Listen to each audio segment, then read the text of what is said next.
Part 3. Jika mataku terbuka, apakah hatiku akan tetap melihatmu? Operasi dan doa yang tak pernah terucap. Di ruang operasi Rumah Sakit Jakarta, Reza berbaring diam. Tubuhnya tenang, namun hatinya bergejolak. Lampu-lampu putih menyilaukan langit-langit, tapi bagi Reza, dunia tetap hitam. Ia hanya mendengar detak mesin, desahan dokter, dan doa-doa lirih yang terbang dari hatinya sendiri.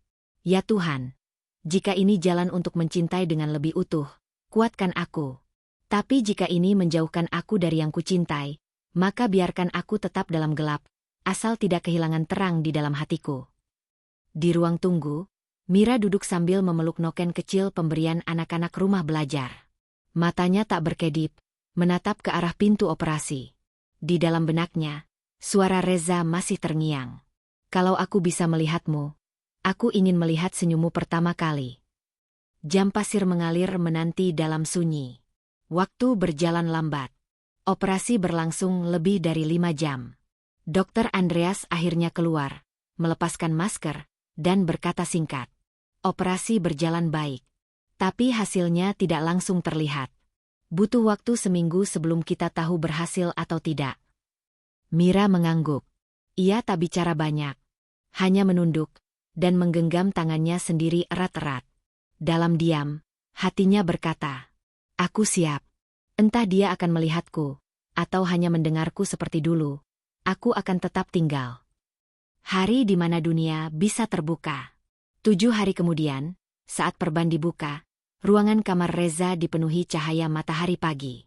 Tirai jendela dibiarkan terbuka oleh perawat, dan aroma kopi dari kafetaria rumah sakit menyelinap perlahan.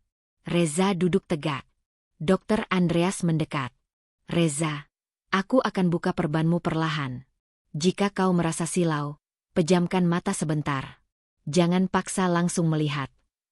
Jari dokter membuka perban satu lapis demi satu. Reza menggertakkan gigi. Mata yang telah lama tertutup kini perlahan terbuka. Dan samar, sangat samar, ada warna, cahaya, dan bentuk.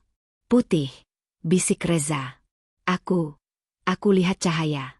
Seperti kabut tipis. Dokter Andreas menahan napas. Bagus. Itu awal yang baik. Lanjutkan pelan-pelan. Jangan terburu. Mira berdiri di sudut ruangan. Ia tak berani mendekat. Takut harapan membuatnya kecewa. Reza memicingkan mata. Lalu menoleh perlahan ke arah Mira. Sosok itu kabur. Seperti bayangan samar. Tapi ada sesuatu yang membuat Reza tahu. Itu adalah dia. Mira? Gumam Reza. Suaranya bergetar. Iya, jawab Mira, nyaris tak terdengar. Aku melihatmu. Tidak jelas, tapi aku tahu itu kamu. Karena aku merasa seperti pulang. Dunia yang terlalu terang. Beberapa hari setelahnya, penglihatan Reza perlahan membaik. Bentuk mulai terlihat. Warna mulai dikenali. Tapi kehidupan pasca operasi tidaklah seindah harapan. Reza mulai mengalami sindrom disorientasi visual, kondisi di mana otak kesulitan menyesuaikan persepsi setelah lama hidup dalam gelap. Ia pusing saat melihat keramaian. Ia ketakutan melihat wajah orang marah. Ia muak melihat berita di televisi. Bahkan, ia bingung bagaimana menatap mata Mira tanpa merasa seperti orang asing. Mira memperhatikannya dengan tenang. Tapi luka kecil mulai tumbuh di hatinya. Saat Reza mulai menjauh. Apa kamu baik-baik saja? Tanya Mira suatu malam. Aku tidak tahu. Dunia ini terlalu ramai. Mira. Aku rindu, sunyi. Kau bisa tutup mata.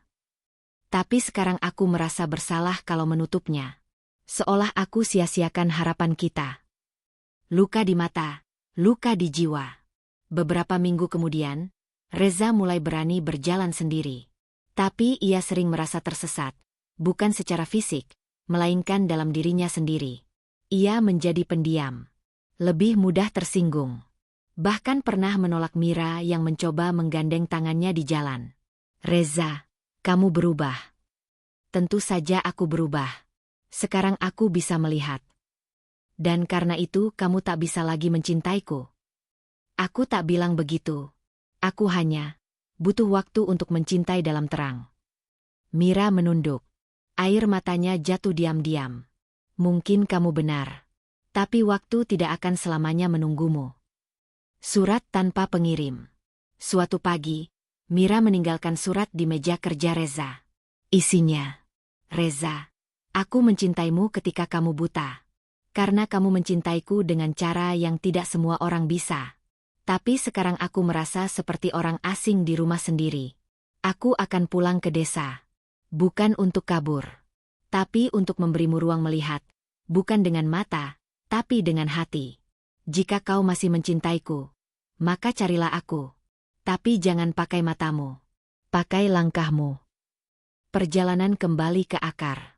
Mira kembali ke desa Gunung Jati. Rumah lama mereka sunyi. Anak-anak rumah belajar bertanya di mana Pak Reza. Ia hanya menjawab, sedang mencari cahaya yang sebenarnya. Di malam hari, ia duduk di jembatan kecil, tempat pertama kali ia mendengar nama Reza. Dulu dia tak bisa melihatku, tapi selalu tahu aku ada. Sekarang dia melihatku, tapi tak tahu harus bagaimana mencintaiku. Di Jakarta, Reza berdiri di depan cermin. Wajahnya terlihat. Namun yang ia cari bukan bayangan, melainkan jiwa yang selama ini mencintai dalam gelap. Ia menatap foto pernikahan mereka, lalu meraih tongkat lamanya yang dulu ia simpan di lemari. Kalau mataku bisa melihat tapi hatiku kehilangan arah, maka aku harus berjalan dengan cara lama. Ia mengambil tas kecil, menuliskan satu pesan untuk dirinya sendiri. Aku melihat. Tapi kini aku harus belajar melihat kembali.